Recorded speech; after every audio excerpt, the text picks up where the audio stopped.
Okay, this is day 139, and I love it when a puzzle comes together.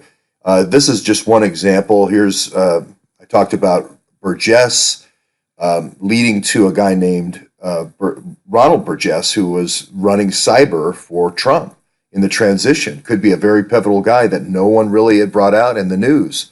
And I compared him to Duke Nukem because he had spent so much time in Duke Energy, and he had spent so much time with nuclear fuel rods at GE and other places. Well, John, our hero, McDuff, linked Nukem to the actual Nukem company, which develops Yellowcake.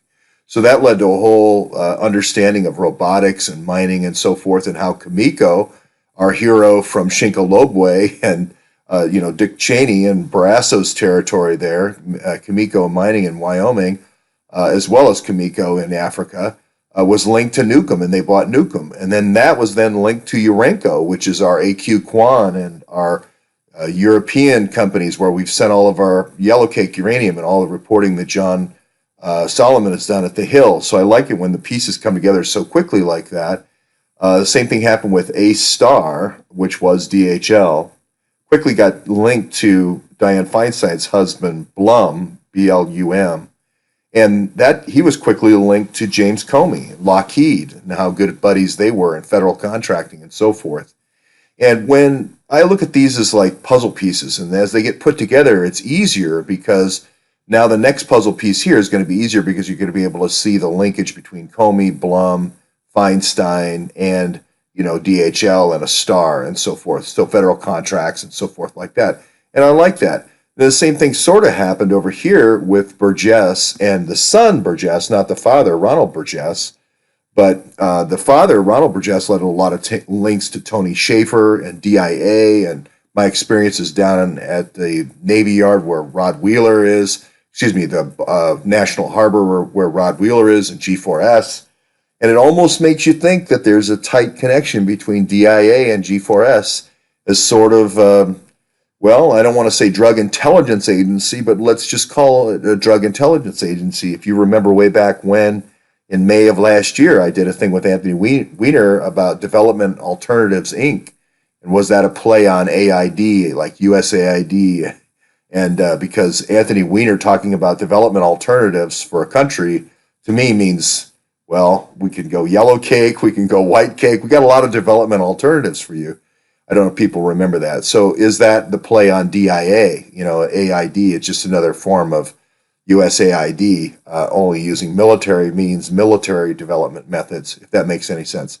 So I think there's a lot to be said. And again, if it hadn't been for a woman looking me directly in the eye and saying, you're never going to shut down DIA's drug business because we've got it spread over 5 countries, I wouldn't be so clear in my vision there. And the one I'll go to, though, that I wanted to feature was this one, the last one of yesterday, which was Krylova, come on over with Sova. Sova being already here, Natalia Sova is already here with the Awans on the Cozy Bears, maybe she's on the Fancy Bears. She's on some kind of hacking team. Sova is going to be on a hacking team, right? Now, Krylova is at Duke. We know there's a Krylova at Duke.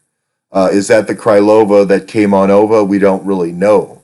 But what I'm saying is now that the administration and the Congress are picking up on ways of getting this information. They have the ability to get this information. And so what I did is I featured 2 stories yesterday. One is now the testimony in both the Senate and the House from Christopher Steele, and he's talking about how these hacking teams are built into the DNA of the DNC, built into the DNC party structure itself. And what I'm going to say, I'm going to take it to the next level and say this is the Cozy Dukes, which became the Cozy Bears, and this is the Fancy Dukes, which became the Fancy Bears. And this is all centered around Duke, and the kind of as the area for information operations for America. Charlotte and Duke is kind of the ideas come out of Duke. They get baked in Charlotte, and then they get foisted on America through organizations like G4S and CNN and so forth. So here's what I mean. Rex Tillerson's now being the Secretary of State can say, hey, Mr. Organized Criminal from Russia, Deripaska, how is it that you got a diplomatic visa? How did that happen? Just one letter, boom, there it is. Just much like the the 10 questions from Devin Nunes, now we can start asking all the different Russian organized criminals that became FBI informants. We can start asking Akhmetshin, we can Veselnitskaya, Katsev, Firtash, on down the line. We can start asking every one of them, our bagel guy, our bagel boy, our biscuit boy, all those guys. So here's just a bit me talking about that. This is back in, I think, July 6th of last year, talking about how the CrowdStrike had organized these 9 or 10 Duke teams. I believe they were organized at Duke. I think I said this way back then. Andy McCabe, now we all know that he went to Duke. Finally, that came out. And this was the brainchild going back about 20 years ago. And I'm going to say Krylova was involved. I'm not saying that Krylova that's currently at Duke is that person, but I think there was a Krylova involved at Duke on these hacking teams. Now, I don't know if it goes back 20 years or not, but here's me. This is why I put so much emphasis on the Russians, remembering the Russians' names. Here I am pouring cats into a sieve. You can see me pouring cats. And you were picking out the ones that you wanted versus the ones that you didn't. That's kind of a mean cat sieve. Right? The reason why I focus so much on the mnemonic devices for the Russians is now Mr. Tillerson can go just ask each and every one of those Russians, well, how is it that you came about a diplomatic passport?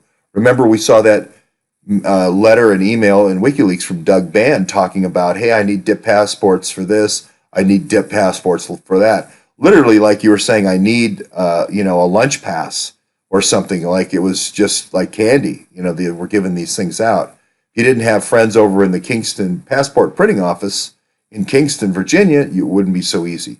So I think there's another front that's opening up here is what I'm saying. The Secretary of State now can start drilling down on this EB5. This is why I've been focusing so much energy and effort on DB5s, EB5s, and diplomatic passports, because they are a huge source of metadata. This can happen outside of the Congress. It can happen outside of the Senate, outside of the House.